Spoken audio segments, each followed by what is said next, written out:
We are back. It's Monday, and it was a long but interesting and hopefully happy Thanksgiving holiday weekend. And, it's something, Amadeus. I think I'm going to be eating turkey through March at this point, but anyway, that's okay. We have a little bit more leftovers than we had it planned, but better to have a little more than a little less, and we were very lucky about that. But talk about a cornucopia of wonderful football and just amazing crazy stuff happening. Man, it was from Thursday all the way until the gun sounded last night. It was just a wild weekend. Yeah, definitely a lot of good games this weekend. More good games than the bad ones. That's true. Was a few clunkers, but definitely there was enough games to get you through the weekend here, and a lot of exciting action, a lot of sweated outs. If you're a gambling person, so a lot of sweating it out. But it was a good weekend for sure. I can't believe the Washington fans were had bullets there for sweating bullets for a long time because Washington State pushed them to the absolute limit. Yeah, that Washington, again, their offense stalled at times, but I don't know what else to say about this Washington team. They get the job done when it needs to get done, and that's just the kind of team they are. Say what you want about the defense, but when it mattered, they got the stop they needed, and they put the ball back in their offense's hands. That's all you can ask for them. Right. The offense went out and won it. Absolutely. Then we talk about our other fans. Those are the Oregon Ducks. And that one was a fun one to watch. And I don't know what it's going to take to get the Heisman Trophy this year, but Bo Nix basically was magic the other day. I mean, that Oregon State game was a very entertaining game. And Oregon State's not a bad football team. But Oregon defensed up and showed, anybody who might have thought otherwise that they can play defense too. Yeah, they definitely demolished Oregon State, and Oregon's a good team. They got a great offense and a great defense. So we'll see what happens in the Pac-12 championship. That's probably going to be the game of the weekend for myself. Oh, me too. You talked about Friday night, right? We talked about this in the pre-show. Georgia played Georgia Tech, and I don't think they were. I'm talking about Georgia now. I don't think they were prepared for the way Tech showed up. Yeah, them and Alabama. I don't know if both teams were just looking ahead to the championship game because it was already decided, but man, did it look like that because, Georgia Tech was hanging around well into halftime pretty much in that game, and then obviously with Alabama, we know how that game ended and could have ended. So, definitely still playing the SEC. How on a 4th and 31 do you let a guy get open for a pass for a touchdown to beat you? The entire coaching staff should be fired, and the players should lose their scholarships. I mean, that is just, you just can't. 4th and 31. Yeah, well, you know what, Jim? It's also like asking yourself, how do you let a defender score on a Hail Mary? Right. That's the kind of weekend it was, right? Well, there was the crazy. This Iron Bowl, okay, has had some bizarre endings. I don't know if you guys remember this. About 5 or 6 years ago, Alabama tried a field goal, and it was a long field goal, like a 55 or something yard field goal. And Auburn decided to put a guy back just in case. So they put a guy back at the goal line. They kick the ball. The guy catches it, returns it for the touchdown that beats Alabama in the Iron Bowl. So, it's not like this has not happened before. I'm talking about strange endings to the Iron Bowl. They've been famous for some crazy stuff. So, it is what it was. Then, at the Big House in Ann Arbor, we said that Michigan would be, equal to the task.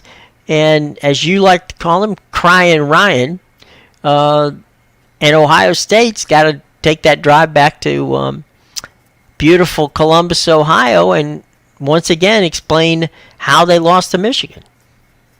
Yeah, you know what? This is what happens when you gotta, tuck your tail between your legs and go ask Urban Meyer at the beginning of the season, how do I get it done? And then you sick your brother to open an investigation to get the coach out of the game, and you still can't beat the team. I don't know what else to say about Ryan Day and Ohio State. They didn't belong there. I was glad to see them lose. They're not a playoff team this year. It's going to be interesting for Ohio State what they're going for. I do have a message for Marvin Harrison Jr. out there, though. I saw he was very sad on the sidelines after the game. And I would just like to say, you better get used to that feeling because my Cardinals want to draft you. And guess what? If you're going to be a Cardinal, losing's your life now. So you get used to that. Get a lot of money because that's the only way you won't be sad. Yeah. Good luck playing with Kyler Murray. I mean, maybe it's better now, but he's ran out every wide receiver they've drafted the last 3 years. So, oops. Good luck, Marvin Harrison Jr. You're a great player, but you're coming to my team, so good luck. Yeah, good luck and Godspeed. It's been a wild weekend with that, and we have some fun, and we'll get into this in great detail later, but we have some pretty entertaining conference championship games coming up. You got the Cowboys from Oklahoma State sneaking into the Big 12 dance, which I think is going to be a fun one. They face against Texas. That ought to be interesting. You've got a banged up Florida State team, which somehow beat Florida and somehow moved up to the 4th spot in the rankings, and Washington moved to number 3. So that's Georgia is number 1, Michigan's number 2, and Washington and Florida State are your top 4 at the moment. That's subject to change, and FSU goes in the ACC championship game against the Cardinals from Louisville. There were some injuries on the Cardinals team, and I believe that there is a question about whether their quarterback's going to play this week.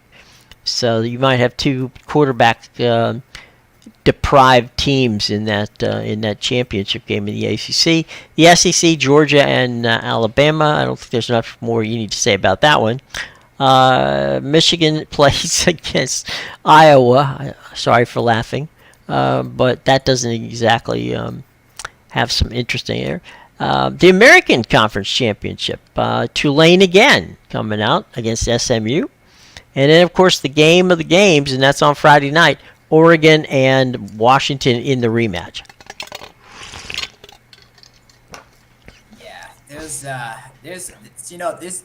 these conference championships, they are a ton of good games, and there's a lot of big spreads in these games. I really believe it. Yeah, it's a ton of big. Almost every game is a double-digit spread. Wow. So wait a minute. There's a double-digit spread in the Oregon-Washington game? Oregon is a 9.5-point favorite. Whoa. Yeah. What about Georgia? So that, I think, is one of the few. Georgia's a 5-point favorite. Okay. So why don't you go down the list in case people want to get in early on these wagers? Yeah, sure thing, because these lines have been moving as well. So right now, Liberty comes in as a 10.5-point favorite against New Mexico State.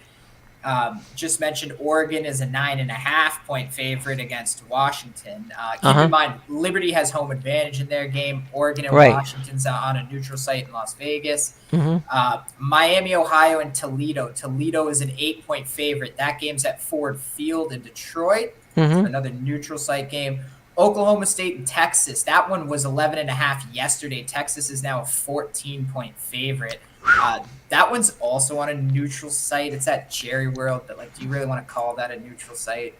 I mean, not if you're Texas. That's what I mean. Is it really a neutral site here? So I see they just listed the Boise State UNLV game. That one wasn't decided yet over the weekend. Right. Boise State's a 2.5-point favorite against UNLV. The UNLV has home advantage for that. I believe they have. Wait, do they have home Well, ice? it's playing. Yeah, they're playing in the same Oh yeah, stadium as the yeah, the Raiders stadium, which is the same that's stadium that the Pac-12 is going to play in. yeah, and that's why they're on Friday. I just realized that's why Hmm. they're on Friday night. Right. So that yeah, then we got Troy is a 6.5 point favorite against App State. Troy has home advantage for that one.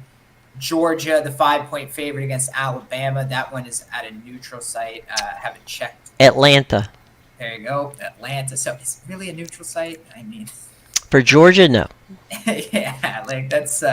I know they don't But play in but Atlanta, but all right. But in fairness, Alabama's right next door, so you can be in Alabama. Trust me, Alabama fans travel, and if you only have to go, a few miles, which is basically, Alabama's about 70 miles from Atlanta, so gives you an idea that they don't, it's not going to be a tough travel to get there. And trust me, by this time they know how to get there. They've been there a number of times. So yeah, Georgia has no problem getting to Atlanta. Neither does Alabama. yeah, and then SMU and Tulane. You got Tulane as a 4 point favorite. They're at home for that one. Right. Louisville and Florida State. Florida State is the 2.5 point favorite, and as you said, they're probably the quarterbacks are playing into that Hmm. line a bit because they really view it as a pick 'em. You would think. Right. You would think. I mean, I guess it could. That's an interesting game to me, just because I think Louisville has a chance to really like throw a wrench into the playoffs. Hmm. Obviously, Alabama could put a bad one in there, but Right. Louisville could definitely. I swear, if Louisville wins and we get Ohio State, it's not going to be a good play. Well, I don't know. My conspiracy theory is that the SEC could get two in if Alabama and Georgia play a close game. If Alabama wins and beats Georgia in a close game, I So think we that get a might. straight blowout for either side. Yeah. Speaking of which, what's the line on Michigan and Iowa? Yeah, so the last game, this one's in Indiana. Michigan is a 23 point favorite against Iowa, and honestly, Jim, I'm looking at a little soccer action in this game. Might have to take Michigan on the win to nil here. Oh man, it's going to be interesting because they're playing it where the Colts play at the stadium there. It's Lucas Oil Stadium, is what they call it, and it's one of the things that we've noticed in that building is that a lot of fans, a lot of players like it because they said it's a very fast track. So with the athleticism of Michigan giving them, an indoor arena where they're fast at what they do, that could be very interesting. Let's see what we have here. Hello, sorry to bother you both. I wanted to offer a promotion to viewers. Well, thank you very much for offering it. There's a commercial that I didn't read before I put it up there, so greatly appreciated. Anyway, when last we looked, so Michigan, not only gets to play indoors against Iowa, and they get to show speed, which is what they've got to, you know, on a outdoor track. They're tough, so that makes it even bigger in that regard. So you're thinking Iowa just may not even score a point. I don't see how they're gonna score. I mean, look, they have a great defense. That's why I don't know. I don't know how to play the side on this one because Right. they very well could keep Michigan's offense at bay here, but I don't think they're gonna score, and I don't think they're gonna win. So I might take a shot. I've cashed one of these this year. Mm-hmm. I had the Iowa win to nil against I think it was Rutgers a few weeks ago when we Mm-hmm. shut them out, and then it was funny because then I played Penn State win to nil on Rutgers the next week. Mm-hmm. Rutgers ended up scoring the 6 points, and then I didn't play it the next week with Penn State, and they shut out Michigan State in that game. So these Right. win to nils, if you pick them right with the Yeah. defensive teams, they can cash. And this is Mm-hmm. one where I don't see Iowa's offense not again I've respected Iowa all year. I was on Iowa against Mm-hmm. Nebraska this past weekend. I love this Iowa team. I love their defense specifically. They really, when Cade McNamara went down, it wasn't a Mm-hmm. big deal to me because they've been winning games with Spencer Petras for Right. years. So it really wasn't much of a downgrade, Deacon Hill. But against Mm-hmm. this particular defense in Michigan, you're not scoring on one of the best Yeah. defenses in the country. I'll take the win to nil. I'll try to find that right now. Good luck on that. Yeah. All right. So yesterday in the NFL, we talked about some really interesting games. Number one, we'll throw out there the rock fight between Pittsburgh and you know in Cleveland, and that one 16-10 was the final score. DTR suffered a dislocated shoulder in that game. Um, and it was kind of an ugly. No, wait, did Pittsburgh beat the Bengals or was it Cleveland? I forget. Pittsburgh beat the Bengals, but yeah, Okay, DTR I'm went down against the Broncos this oh, time. that's okay. Fine. I got screwed up. Apologize on that one. Um, I mean, they all have the same record right now in the yeah. AFC North. They're all just the same team. How does in Pittsburgh you got a quarterback that puts up 400 yards in total offense and they score 16 points? Yeah, that was an interesting one. I think they were a little too focused on the we're getting outgained in every game. We better outgain the Bengals in this one, but we're still not going to score more points. We're just gonna. Maybe that was Mike Tomlin's way of showing the fans, hey, outgaining means nothing. We put Right. 400 yards offense on and scored 16 points and still won. How do you like that? Yeah. I don't know. They find a way, and it's Kenny Pickett. I mean, look, God love him. I don't see how you just put up 400 yards and score 16 points. It's almost impossible. It's the worst because you want to say the offense looked good on the weekend, but then you Right. look at the score and you're like, they looked good. They scored 16 points. Yeah, well, they Yeah, looked great. between the 20s, they were phenomenal. But speaking of the red zone, and speaking of the North, the game last night, the Chargers, if it wasn't for bad luck, they wouldn't have luck at all. I mean, they did everything humanly possible to give the game to Baltimore on a night whenever their defense was balling out. Yeah, that was. I thought you were going somewhere else with the red zone thing. Oh, sorry. Because I heard red zone. Stan Hansen there was he was powering through it with the alarms blaring in the background, trying to evacuate. Right. On red zone. Then he was still putting the program out. So shout out to him. Shout out to Scotty Hansen. Scotty's a good guy. Known him since he was with Scott was with in Washington and did the sports, and it was the sports anchor in Washington before he went to NFL Network. And interesting character, by the way. Scott has climbed to the top of Mount Everest. Oh wow! So I mean, he's a serious mountain climber. Goes all over the world doing it, and is truly a very interesting character. So yeah, well, you know what, Jim? That doesn't surprise me because he stood in there like a champion. He was ready to go down with the building on fire. Right. To get that red zone out. Get it. And the funny thing is, for those fans out there, the building where the NFL Network is about 75 yards from SoFi Stadium. So you can walk out the door and be in the parking lot at SoFi, pretty quickly.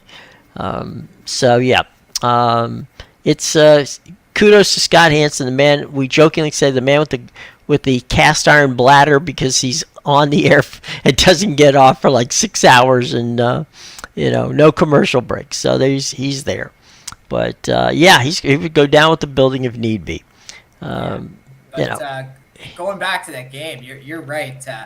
Their defense, you get the one rare time where the Chargers defense shows up, and yeah, the offense just couldn't get it done. And there was this time and time again where the Ravens defense showed up big as well. They had four turnovers in the game. And oh yeah.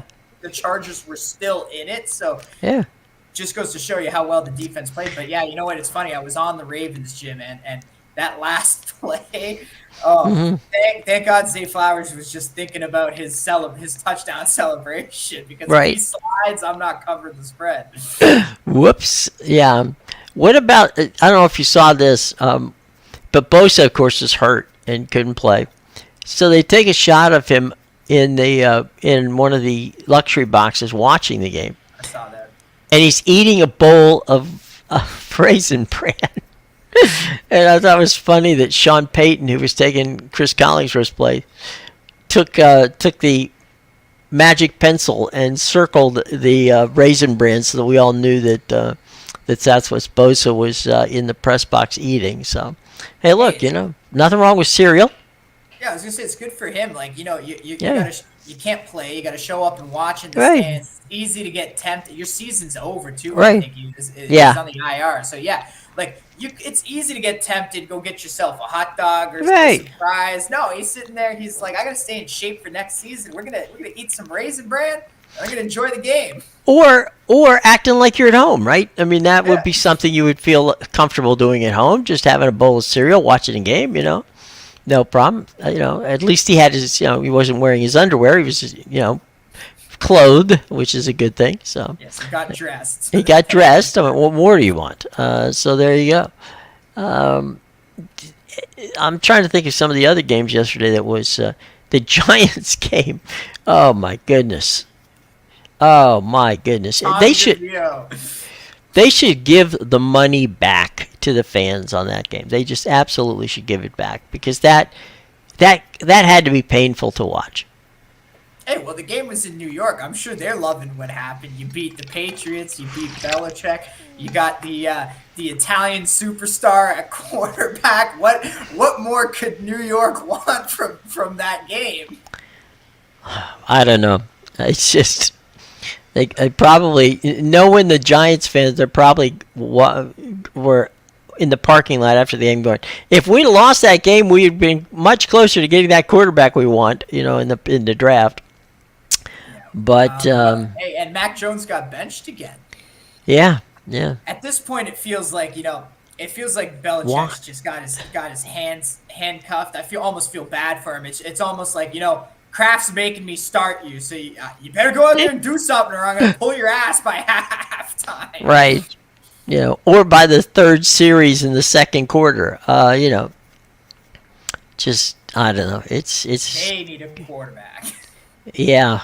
You think a lot of teams in the hunt for a playoff spot in the AFC. A lot of teams in the hunt for the number one seed in the AFC. Venture a guess, my friend, on who's going to get that seed? I think it's going to be the Ravens. At this point, I think the Ravens are the best team in the AFC by far. I think they deserve it. The Dolphins will, they'll lose another game to a team above 500. Right. And then the Chiefs, I don't know about the Chiefs. I know obviously they came back yesterday, but yeah, you're playing the Raiders. I think the Chiefs definitely have another 2-3 losses in them before the end of the season. So we'll see. The Ravens do look good, and statistically they have pretty much the best passing, rushing, or offense in the league, as well as one of the best passing defenses. So well, I think from the Ravens standpoint, when you've got somebody who's athletic as Lamar Jackson is, you have to pay attention to him. That takes away, double teaming on some players, and he's got some wide receivers that can catch the ball. He's got a couple of very versatile tight ends. I mean, they're very, as long as they keep him healthy. That defense and the combination of the offense, which they can run the ball, which means they can make games very short if need be, and they can pass just enough to keep you honest. And you got OBJ playing slot receiver there, which is not a bad thing. I think during the telecast last night, I think that Jason Garrett said that he compared him. He said if Jerry Rice is the best slot receiver, OBJ is probably in the top 2 or 3. And I wouldn't argue that whenever he's healthy, he is definitely a guy who can play. He had a shoulder injury last night and played. Speaking of injuries, our boy Baker Mayfield played with a high ankle sprain in there, and came close to bringing the team back, but didn't happen. They lost 27-20. One of the things I like about Baker, and one of the things that vexes me about Baker, is when you're hurt, don't play. I think that's the problem, is that, Todd Bowles goes, well, he wanted to play, so we let him play. Well, okay, I get that part, but if he's gonna go out there, and it's not like the Buccaneers' offensive line is the Ravens' offensive line. He's gonna get pounded, and so you're not doing him or you any favors in putting him back out there. You're only gonna exacerbate his injury. So I don't know. I mean, I fully respect Baker, and we talked about this earlier about last year he went through and played. I think that's part of the problem, is sometimes you got to know when not to play. Yeah, that's definitely the problem with Baker for sure. Is he tends, that's what he does. He gets injured. He tends to play through the injuries, and then he plays a lot worse than if he wasn't injured, and he makes himself look a lot worse overall, because he would have played better without the injuries. So he puts himself in these holes where you just can't be doing that. Just sit the game out. Your team's not in a good position anyway. So what about the Rams yesterday? I mean, we talked about them and the Cardinals, and that was a game the Cardinals should have taken, but the Rams just showed up for a change. No, Sean McVay owns the Cardinals. There's no way. This guy, I've been watching Sean McVay beat the Cardinals since his first year coaching the Rams, almost when they were the St. Louis Rams. Actually, to be fair, they've been beating the Cardinals since even when the St. Louis Rams were going like 5-11, they were beating the Cardinals twice a year. So the Cardinals suck. I don't know what else to say. No other way of putting it. It's just no polite way of doing it. Cardinals suck. There you go. How about college basketball over the weekend? Anything you want to talk about there? I mean, just some of these. Let's see. There's a team that's been Colorado State has been surprising me a lot. Colorado State. They blew. I forget who it was. They blew Creighton out of the water the other day. Yeah. And I've been watching them their last few games now, and I think they'll be ranked teams soon. And just like how I think Arkansas is not going to be ranked for much longer. It's funny.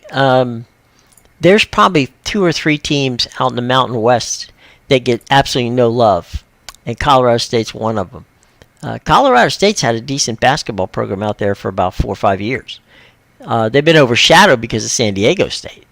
But Colorado State has really they've been able to play solid basketball and do it on a very regular basis out there. So we'll see. And UNLV's coming back a bit, but that's the home of San Diego State, and they've been doing pretty well out there.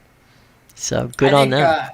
I think Colorado State could be the new San Diego State. Could be their conference to win this year. They look nasty. Well, I mean, and then we'll get to see how that plays. St. Mary's, another school out there on the West Coast and south of San Francisco. They always come up hard, big. They're in the same conference with Gonzaga, and they've had a pretty good run here in these pre-conference tournaments that seem to pop up and will continue to pop up between now and the beginning of January. So a lot of college hoops coming, and the NBA playoffs, the NBA in-season tournament, which is just another way of calling a gimmick for promotion. Honestly, I can't get into it. I'm sorry. It's not it's not compelling.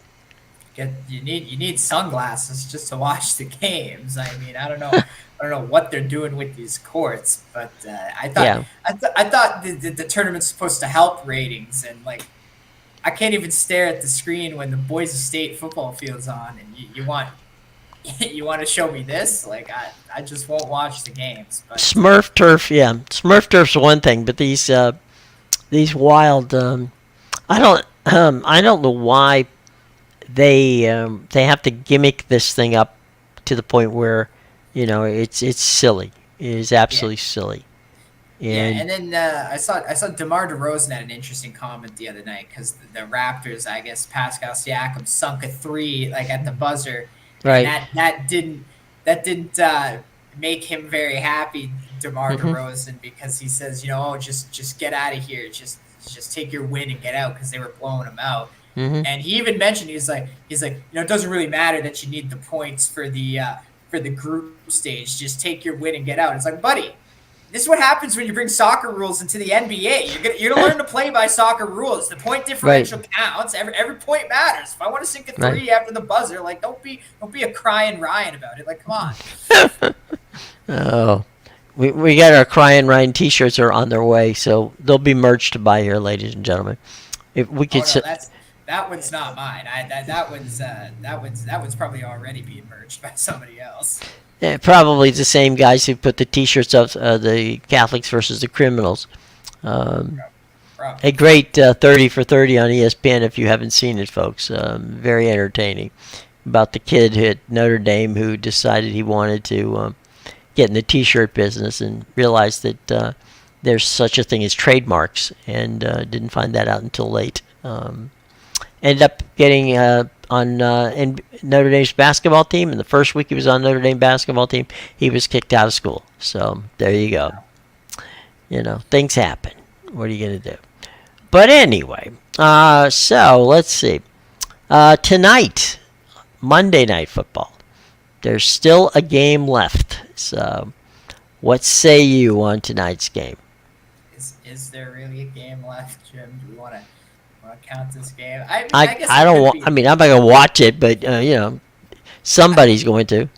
I guess it could be exciting. So you got the Chicago Bears traveling to Minnesota to take Yeah. on the Vikings. The Vikings are a 3-point favorite. It was 3.5 earlier in the week. It's come down a bit. Yet ton of the public's on the Vikings today. So it's Okay.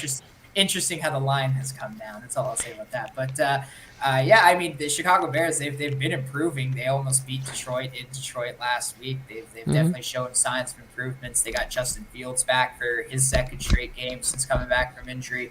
Um, on the flip side here, you got the Vikings. Finally, their miracle run came to an end last week in Denver. They only lost the game by 1 point, but at some point, I think there's got to be some regression Hmm. with Josh Dobbs. I don't know how long it's going to go on, but at the same time, the Vikings have been pretty good on Monday night at home, so it'll be an interesting game. I don't have a play on it myself. I don't really know. Maybe I might bet the Bears later. We'll see. See Might what's might going on. Yeah. take a shot on the Bears, considering they almost beat the Vikings at home in Hmm. that game. Justin Fields got injured in. Right. So Right. yeah, We'll see. We'll definitely see.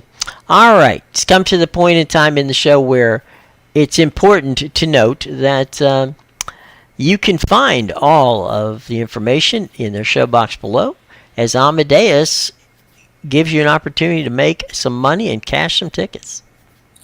yeah. Make sure you check out my premium plays at bigal.com, pickadvisor.com, and theinsidersroom.com. All of those links are in the description below. Coming off a hot 9-1-1 day yesterday, Whoa. so yeah, went 4-0-1 in NFL, 3-0 in college basketball, 2-1 in Brazilian soccer. So very very nice day. I got an Italian soccer play that starts in 5 minutes that you can go check out, as well as 2 college basketball for tonight. That's about it. But yeah, I'll have plenty up in multiple sports throughout the week. So go check that out. There you go. All kinds of fun stuff. So, all right. Hope that you guys have had some fun and enjoyed our little opportunity to be with you this afternoon. We will be back on Tuesday and take a look at some of the stuff coming up. Hopefully this week we're going to get Jack Healy gone. Jack is ESPN's Master of the Bowls, and on December 3rd, this coming Sunday, the bowls will be announced, and so we'll see how these bowl games will be put together once everything is done.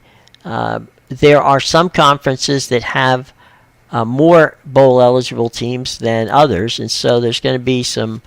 There's possibly going to be some teams that didn't get to 6 wins who are actually going to be playing in bowl games. So some teams with some losing records who might be ending up in some bowl games this time around. So we'll see how they put these things together, and a lot of fun stuff. So that's coming this week, and until then, we'll be back tomorrow. As always, thanks for Amadeus, myself, and we will see you in the afternoon tomorrow, 2 o'clock.